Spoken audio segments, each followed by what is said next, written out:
Look, here's the deal. Let me say this simply and clearly. We hold these truths to be self-evident.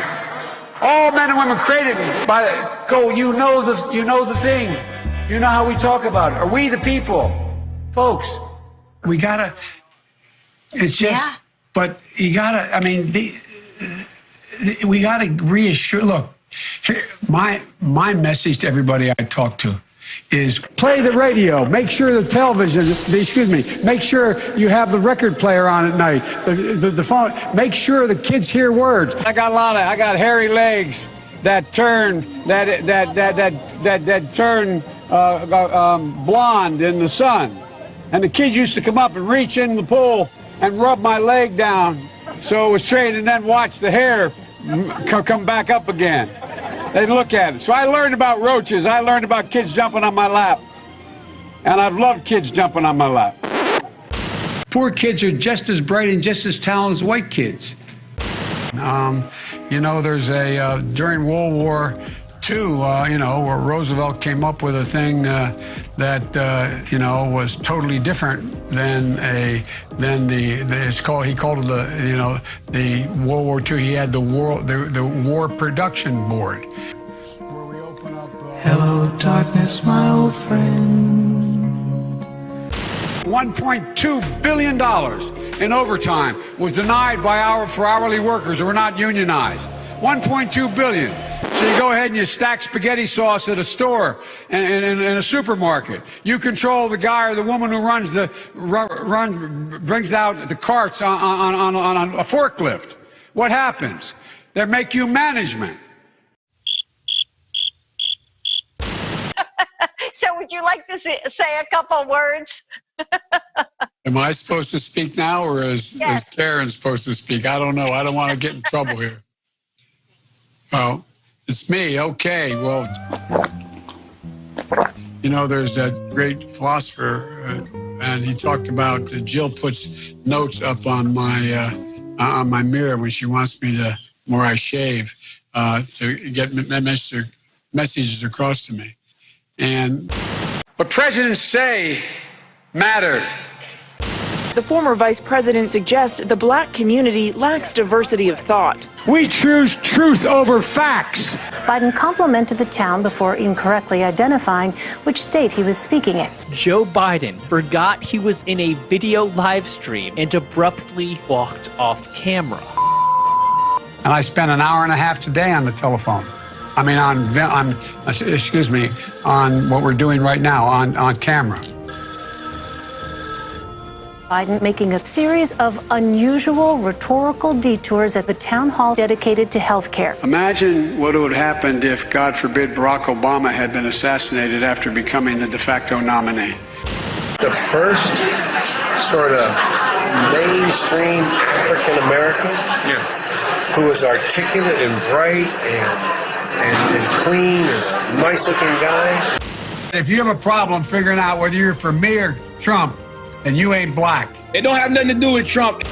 If you notice, I have more people supporting me in the black community that have announced for me. The only African-American woman that ever been elected to the United States Senate. A whole range of people. My point is... That's not true. The other one is here. I have a record that is second to none. The NAACP's endorsed me every time I've run. Come on. The NAACP does not endorse candidates for political office at any level. How many unsafe bridges you still have here in the state of Iowa? And I was just in Ohio because they have more. It is important that Iowa and Nevada have spoken, but look. I love this place. Look, what's not to like about Vermont in terms of the beauty of it, and what a neat town. Look, tomorrow's Superstar Tuesday, and I want to thank you all. I tell you what, I'm rushing ahead, aren't I? Good afternoon, everyone. Welcome to Kingswood Community Center. Actually, that's the one down I used to work. As a joke. You didn't know where we were. Anyway, business is realizing they've got to price in the carbon. They have to price in the price of carbon, and so there's so much. I think. Anyway, look. One more question here. Is it too late to address the climate change? Well, I'm so glad to hear you talking about that as eloquently as you do, Joe. You know, the rapidly rising I don't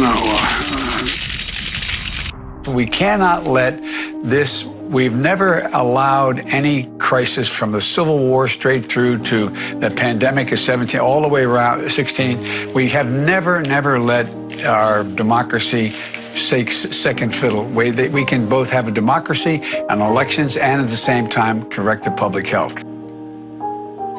COVID has taken this year, just since the outbreak, it's taken more than 100 years. Look, here's the lives, when you think about it. We have to take care of the cure. That will make the problem worse no matter what. I tell you what, I'm so darn proud. And those poor people who have lost, anyway. Have you been tested for some degree of cognitive decline? I've been tested and I'm constantly tested. Have you taken a cognitive No, test? I haven't taken a test. Why the hell would I take a test? Wait, you're getting nervous, man. Calm down. It's okay. Anyway, I am very willing to let the American public judge my physical and mental as well as my mental fitness. Your husband has been known to make the occasional gaffe. Nope. The gaffe issue is over because Over. So over. By the way, this is my little sister Valerie, and I'm Jill's husband. Oh no, you switched on me. This is my wife. This is my sister. They switched on me. All right, Chuck. Thank you very much. All right. It's Chris, but anyway. Chris, why the hell would I take a test? Are you a junkie? What do you say to President Trump, who brags about his test and makes your mental state an issue for voters?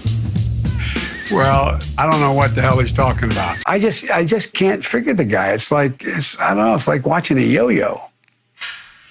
I shouldn't have said it that way. It's like watching. It feels that way. I want to ask you.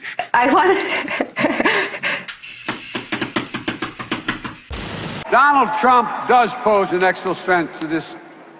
It's not hypothetical. Why doesn't he just act like a president? Wait, you're getting nervous, man. Look, you're a lying dog-faced pony soldier. A lot of guys want me. I'm not worried.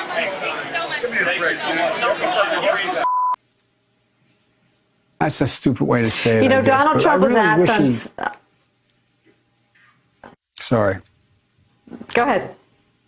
No, probably best I don't. Well, Democratic presidential candidate Joe Biden's getting attention for using a teleprompter before answering a voter's question. There's 60 million Americans saying that they would vote for a union today. And I would like to know, what will your administration do to help give them that chance? Thank you. Let's move it up here. There used to be a basic bargain in this country. Workers shared in the wealth their work helped create. You're used to seeing your political leaders be able to do the Q&A off the cuff. Look, one of the things that that I think is really important is that we somehow put that back on. There's somehow that we're in a situation where we work together. In addition to that, we have to make sure that we are in a position that we are. Well, let me go to the second thing. Unlike the African American community, with notable exceptions, the Latino community is an incredibly diverse community with incredibly different attitudes about different things.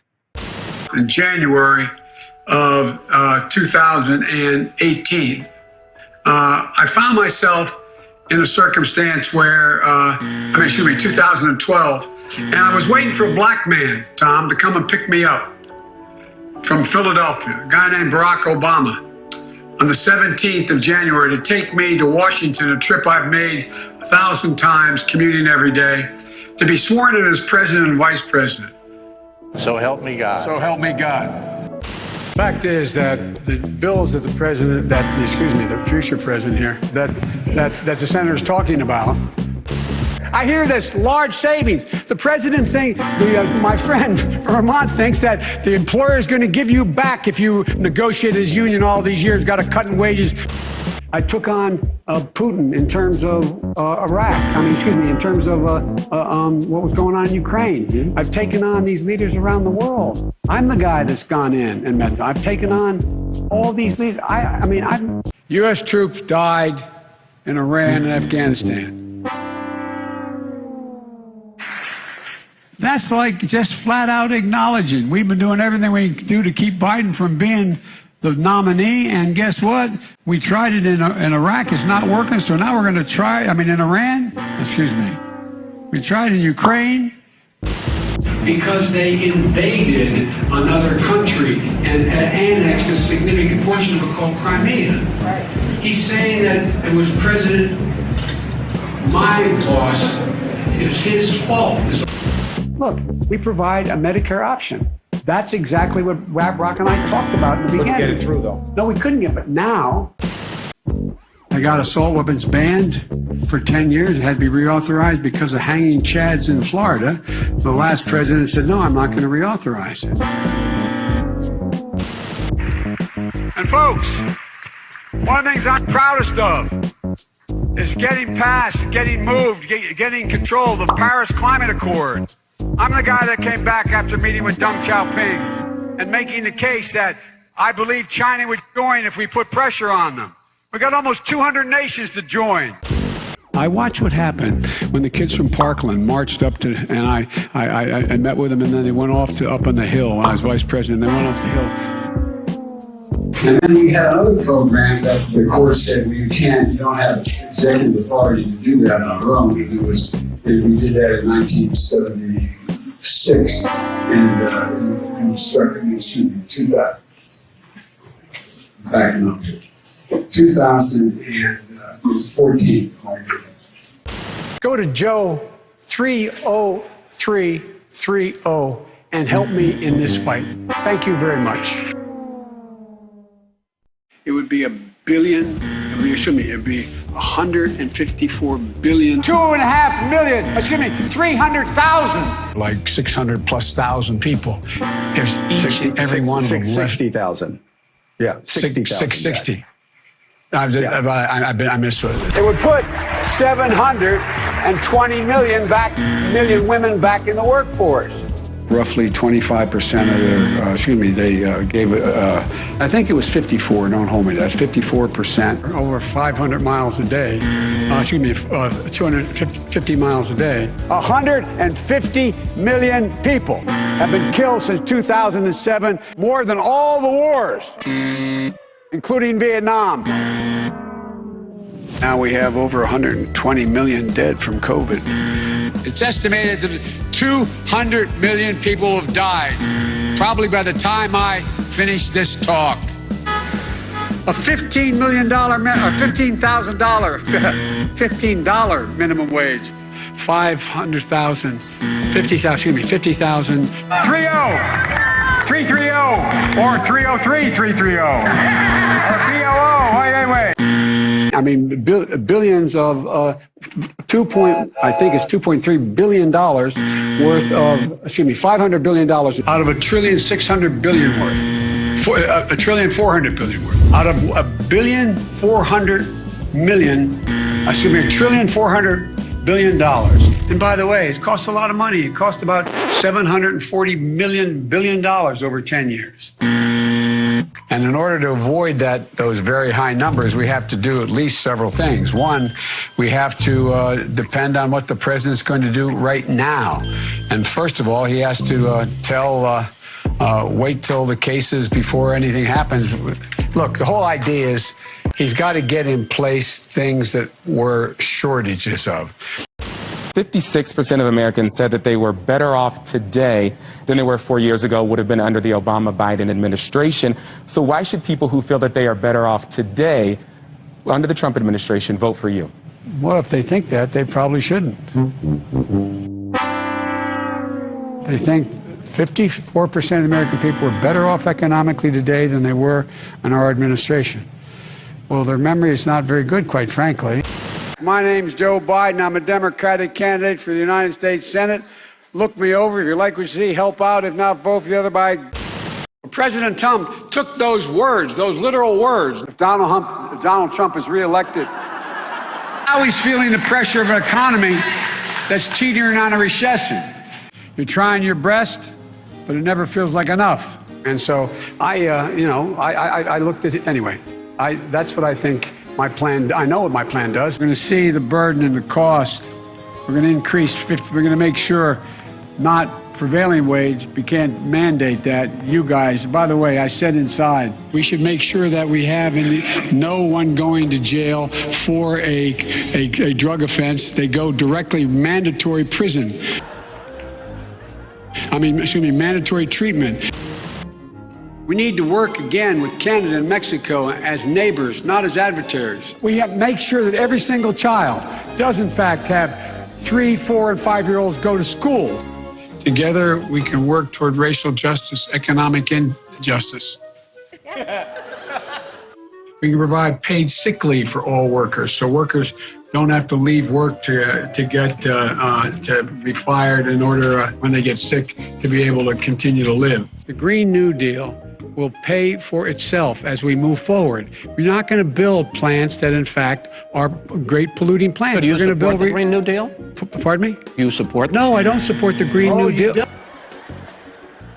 And for folks in the working class that are below 400, they will, in fact, increase their premiums. Will increase the generosity of the premium tax credit they now get by investing $100 billion in education, in global warming efforts. It's a whole range of things. We have put together, I think, the most extensive and inclusive voter fraud organization in the history of American politics. I think we can pull this together. I'm optimistic. I really genuinely am.